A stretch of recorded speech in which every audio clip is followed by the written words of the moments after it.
অভিভাৱক মন্ত্ৰী হিচাপে গোটেই জিলাখনৰ বিভিন্ন দিশৰ পৰ্যালোচনা কৰিলোঁ আৰু মোটামুটিকৈ বেছিভাগ বিভাগৰে পৰ্যালোচনা কৰা হ'ল। কিছু সৰু সৰু সমস্যা আছিল, সেই সমস্যাবিলাক আমি সমাধান কৰিবলৈ আয়ুক্ত ডাঙৰীয়াক নিৰ্দেশনা দিছোঁ আৰু কিছু বাকী কিছুমান বিভাগৰ এতিয়াও বাকী আছে। তথাপিতো মই ভাবোঁ যে অহা মাহত আকৌ মই আহিম, কিছুদিন পিছতে 1-1.5 সপ্তাহ পিছত অহা 4-5 তাৰিখ আকৌ বৰাকভেলীলৈ আহিম। গতিকে আমাৰ যিটো নিয়মীয়া ৰেগুলাৰ ৰুটিন, এইটো ৰেগুলাৰ ৰুটিন মতে চোৱা হৈছে।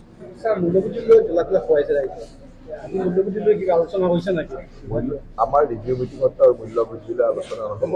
ৰিভিউ মিটিঙত আমাৰ ডিপাৰ্টমেণ্টবিলাকৰ ক'ত অসুবিধা হৈ আছে, ক'ৰবাত ষ্টাফ কম আছে নেকি, ক'ৰবাত ডক্টৰ কম আছে নেকি, ক'ৰবাত চিজাৰিন কৰিবৰ কাৰণে এনাস্থেচিয়া ক'ত কম আছে, ক'ত কি আছে, এই ধৰণৰ কথাবিলাকে আলোচনা হয়। গতিকে পাব্লিকৰ লগত ৰিলেটেড যিসকল যি বস্তু মানে গভৰ্ণমেণ্টৰ ছিষ্টেমত ক'ৰবাত ষ্টাফৰ কম, ক'ৰবাত বেলেগ অসুবিধা, অন্যান্য অসুবিধা, ক'ৰবাত কাম কিবা পেণ্ডিং হৈ আছে, লোকেল অসুবিধাৰ কাৰণে মানে এনেকুৱা ধৰণৰ আলোচনাবিলাক হয়। গতিকে তাত আৰু এই ধৰণৰ মূল্য বৃদ্ধিৰ কথা নহ'ব।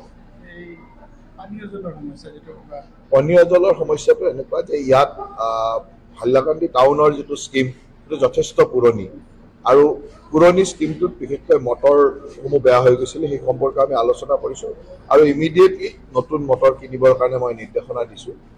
খুব কম দিনৰ ভিতৰত নতুন মটৰকেইটা কিনি আগৰ স্কিমটো কণ্টিনিউ কৰি থাকিব, কিন্তু এই স্কিমটোৰে কেতিয়াও 100% মানুহক পানী দিয়া সম্ভৱ নহয়।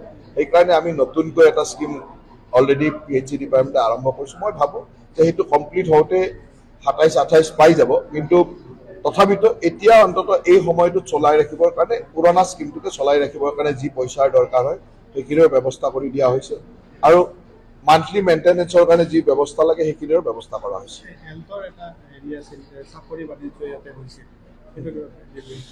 মোৰ তাততো তেনেকুৱা কমপ্লেইন অহা নাই।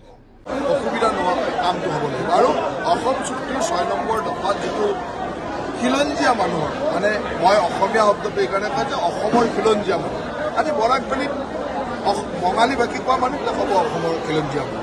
গতিকে তেওঁলোকক এই কথাটো ক'ব নালাগে যে বঙালী ভাষা ক'লে কাৰণে তেওঁলোক খিলঞ্জীয়া নহয়, এই কথাটো ক'লে ভুল হ'ব। কাৰণ বৰাকভেলীত বঙালী ভাষা কোৱা মানুহবিলাক খিলঞ্জীয়া। মুখ্যটো হ'ল খিলঞ্জীয়া। খিলঞ্জীয়া মানে আমি 3 জেনেৰেশ্যন, যোনে অসমত 3টা জেনেৰেশ্যন আছে, সেই কথাটোক আমি ক'ব পাৰিছোঁ।